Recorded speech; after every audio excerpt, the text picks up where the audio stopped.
Same robot, different house, and the floor changes everything.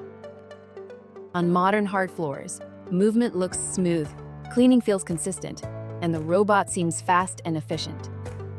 But once it moves onto older floors, small cracks and uneven surfaces start changing the results immediately.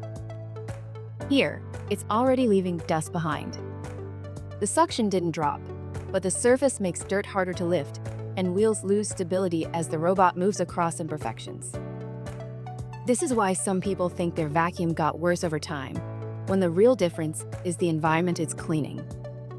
Some models try to compensate by slowing down or increasing power, but that often means less runtime and inconsistent results. The important takeaway is simple.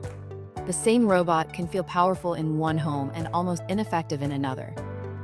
The machine didn't fail. The floor changed the outcome. If you enjoyed this video, don't forget to subscribe. Buy smart and save your money.